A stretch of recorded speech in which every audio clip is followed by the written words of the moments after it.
Max is there waiting for us, and he says that he was looking for us.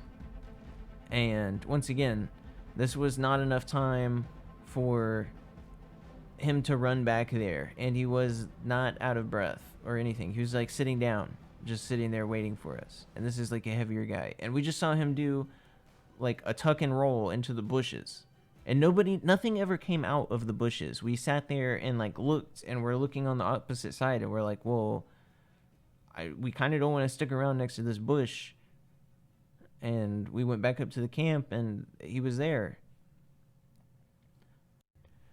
So from there, we are absolutely freaking out, and basically we put on this music, or I put on this music. I just intuitively put on this music, and it was something to just help me calm down, because I was about to freak out, like I was about to have a panic attack.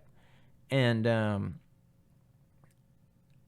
after, in hindsight, I realized that this music may have actually been really helping us.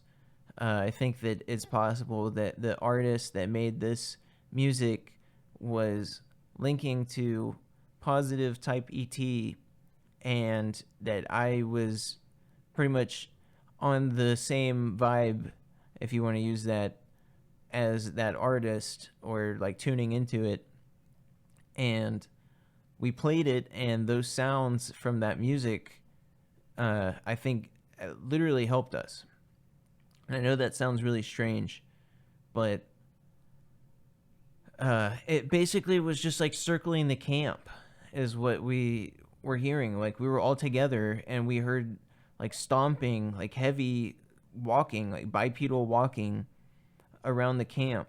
But the weird part was that it sounded like it was from the cliffside area, and like it was walking back there.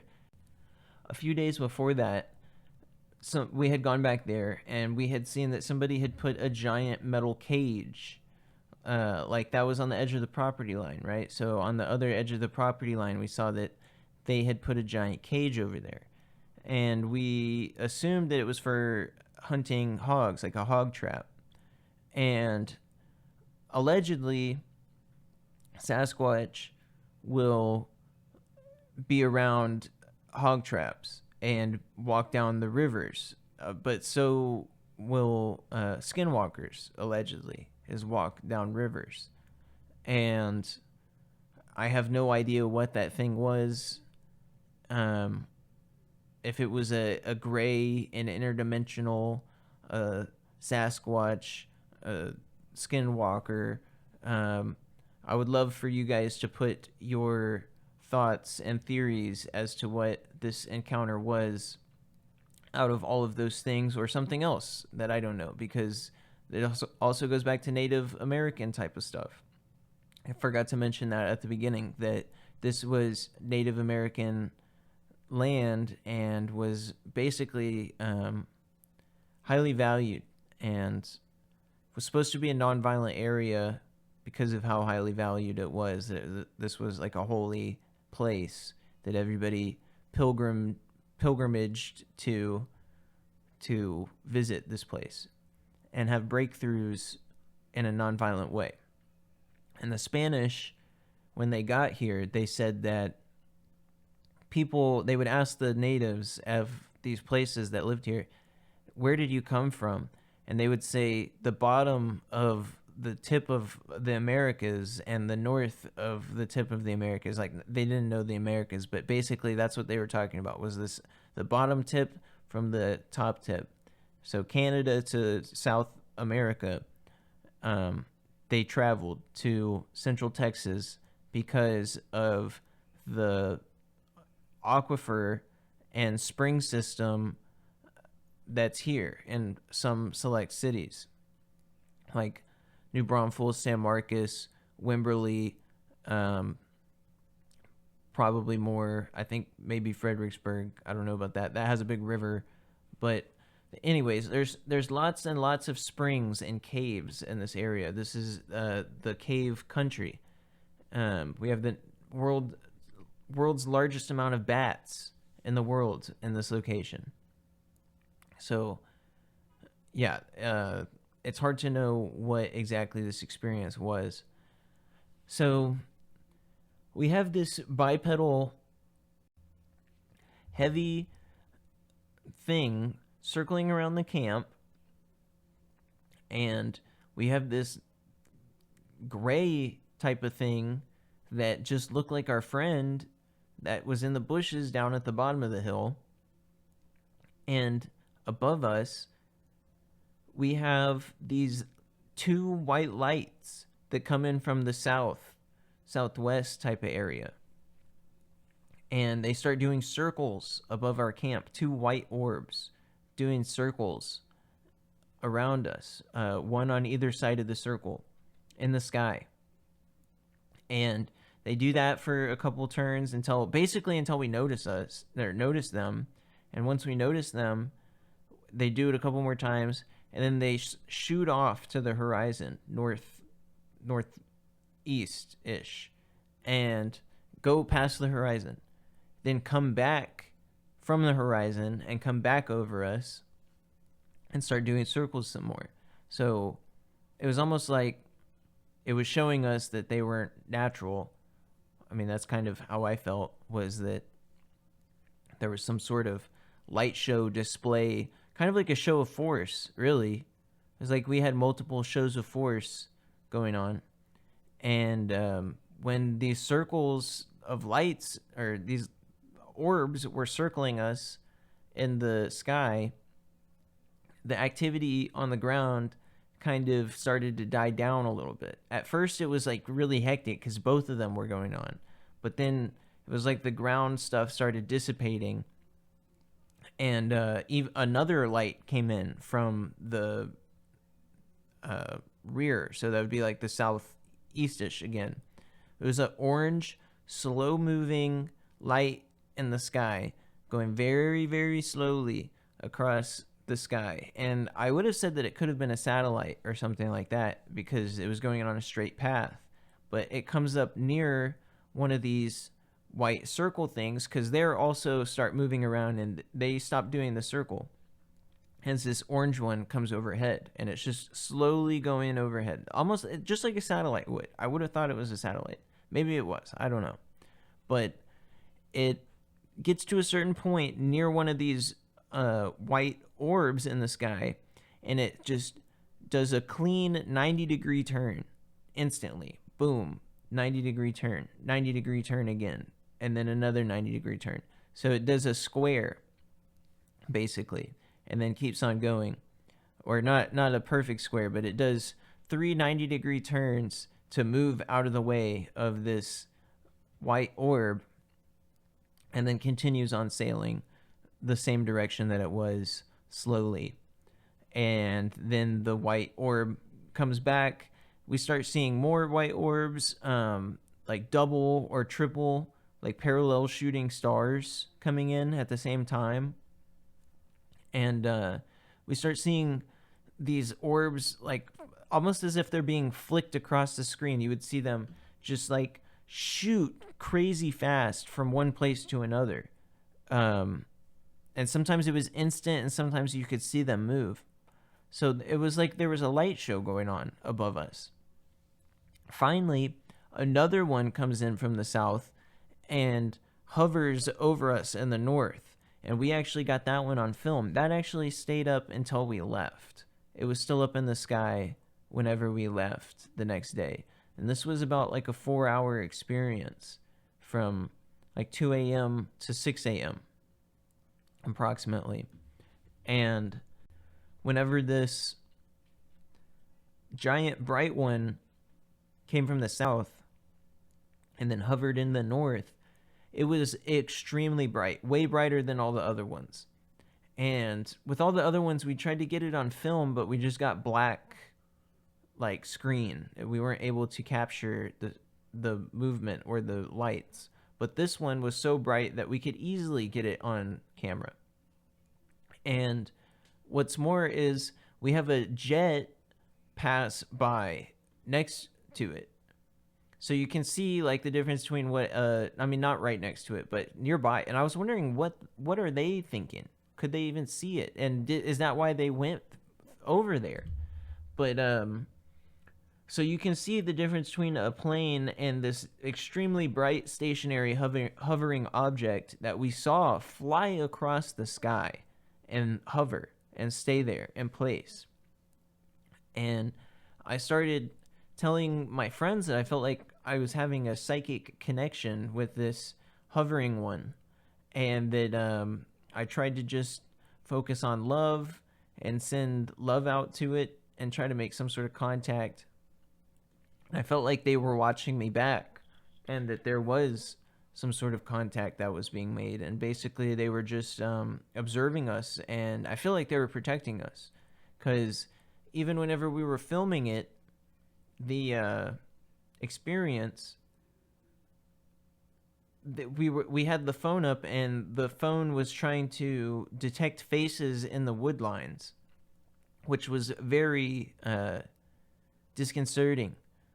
You know, we thought that we were done with the stalking, or I mean, I guess we didn't, but yeah, we were hoping that we were done with the stalking, and then with the video, just like focusing on face detection in the woods and stuff. I was telling my friend to just don't even let it focus on that. Just focus on the thing in the sky. But I did write a report about that and put it into MUFON, and it was I didn't put everything in there. I had a feeling that I should not put anything that happened on the ground in the report. So I only put stuff that happened in the sky in the report. And I get a phone call a couple weeks later, maybe a couple days later. I don't know how long after. I got a phone call from a very old sounding person. And maybe it was just somebody that worked with MUFON. You know, this was before I knew that MUFON was owned and funded by the federal government and agencies in many circumstances. We found that out. Even ex-intelligence people being at the head of MUFON. But anyways, so I get a phone call from this old guy, and I feel like he wasn't asking any questions, any of the right questions.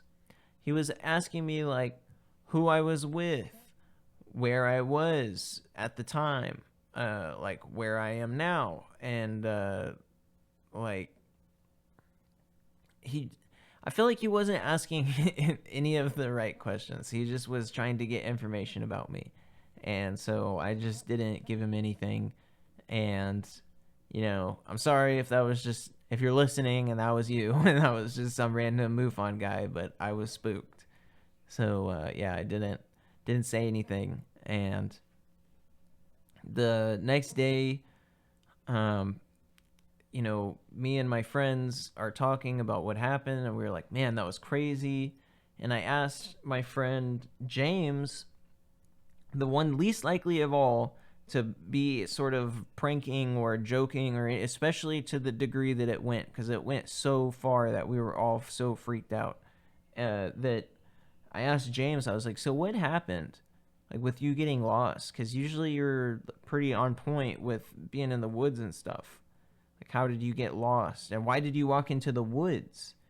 I was like, what, to begin all of it, why did you walk into the woods? And he was like, I don't even remember walking into the woods. And he said, I just remember walking to the edge line to go and pee. And as I'm standing there peeing, that was like basically the last thing that he remembered, he said. And I was like, so what happened at the hill? What was the first thing that you remembered after that? And he's like, I remember walking around up at the top of the hill for a minute. Like not, we didn't run into each other right away. Like, I was walking around, and he said that he fell into a hole, which there are these really peculiar holes in some spots that are drilled down so far that you can't shoot a laser down it. Like, the laser just keeps on going. and if you drop rocks, you don't ever hear anything hit the bottom. But it's only like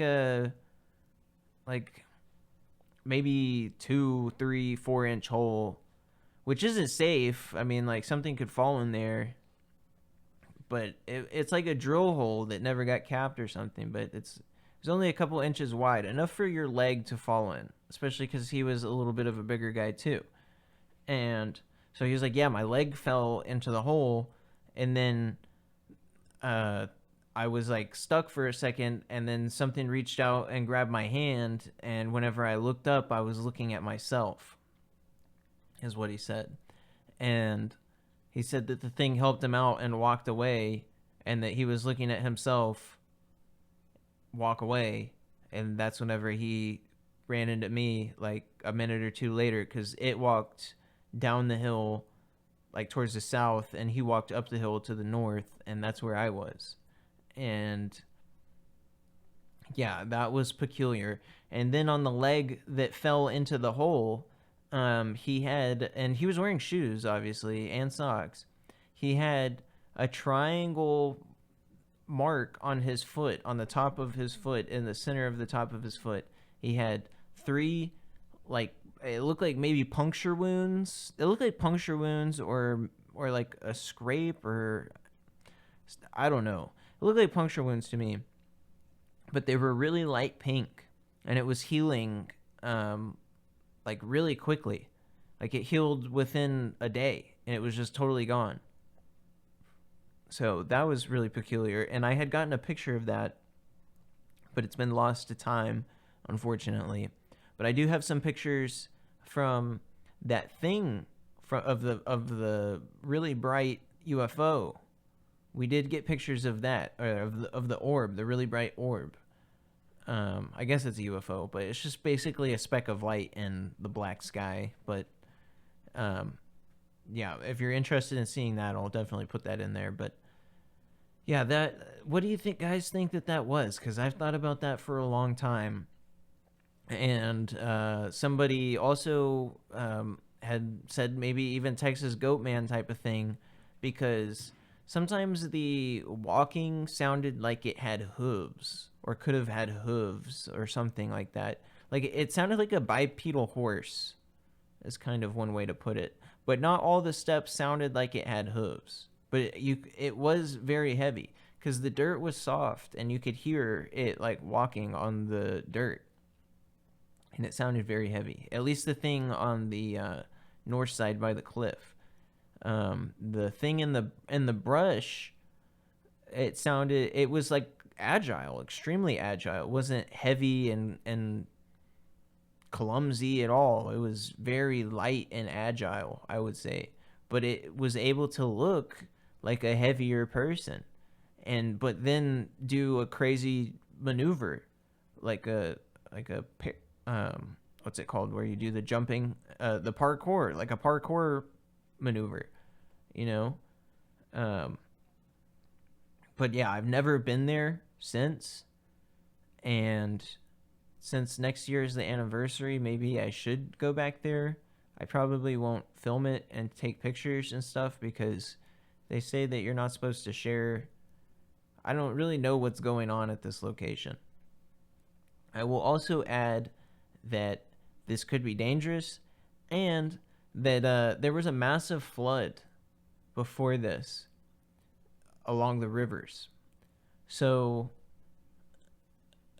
this was like almost like an eerie time to go, because it was a couple months after this massive flood, and the river winds back and forth, and some of these edges of the river, when it was flooding, I guess because of the curvature, the water stacks up on the edge, and it gets taller and taller and taller, and some of this area was under like 50, 60 feet of water in some cases when the river was bending. So there was washing machines in the top of the trees, very, very tall trees, washing machines with clothes still in it, at the top. And yeah, that's just goes to show how powerful of a storm and a flood that was, to put a washing machine at the top of a 50 or 60-foot tree. And so this river had pretty much been reformed. Like, its shapes had been reformed within months of this happening. And I feel like that has part to do with it. In fact, near the area, there is cement in the river that's probably like a 50-ton piece of cement. Easily could be 50 tons, maybe more, maybe not that much, but it's probably pretty close to 50. It could be more. It's like a structural foundation of a road. Like 50, 60 feet of water gushing down a river will completely destroy a bridge or a road or houses that are in the way. And it did. There was loss of life and loss of homes and bridges. And there's a piece of a bridge still in the river. It tells you how much water it was and how heavy this thing is and how much force was going on with that flood. I have no idea where it came from, but it's like a culvert from underneath a road. Like, it washed out the entire road and the culvert. And so this is like an underground piping system piece that was floated down the river for I don't know how long. But if there's underground piping tunnels that got washed out from this river, maybe that's where this thing came from or something. I'm not really sure. But I will say as well that the skin on this thing, whenever I was looking through the brush, it looked moist. It was reflecting off the sun, or the moon was reflecting light off of it. So I think that it was like a moist type of skin thing. And yeah, maybe I can do some more with this experience another time. Like animate it or something. If I ever get the money to do that, that would be pretty fun. But I just wanted to share this experience, and maybe I'll share some other ones another time. I've a lot of different types of experiences.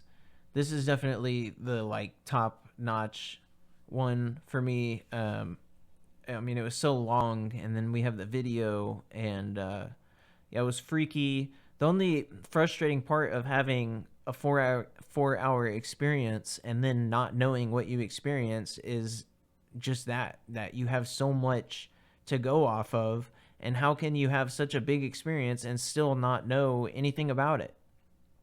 It just tells you how deep the mysteries are with this sort of thing.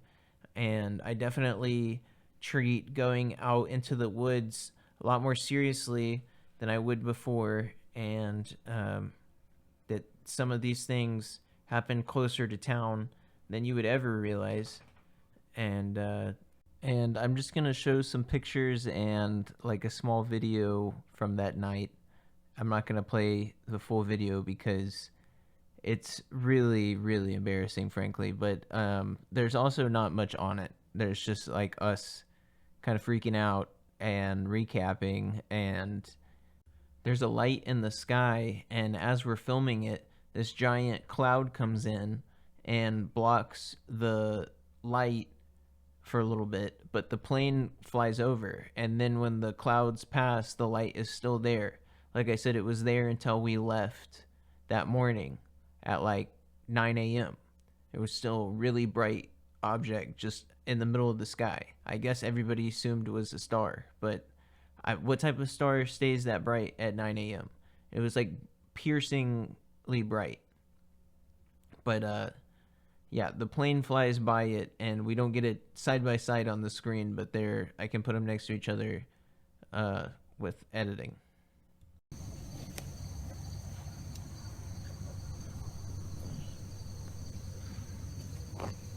Dude, but I'm telling you, I was hearing all sorts of weird noises. All night. All Crazy night. shit. Were you hearing anything? I was there and like just like random mouth like squeals. Dude, those gunshots though, like, What about them? that Right. was just crazy. Randomness. They were close. And how we were all ready to get up.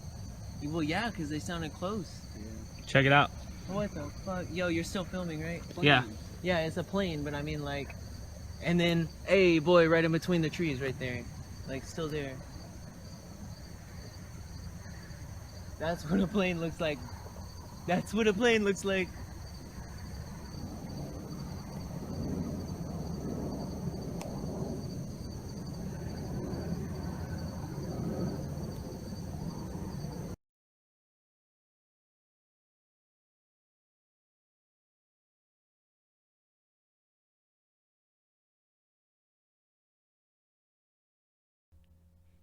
Yeah, I don't want to taint the jury by saying this, because I'll just preface by saying I don't know what it was, and like we've already mentioned that it could have been many different things.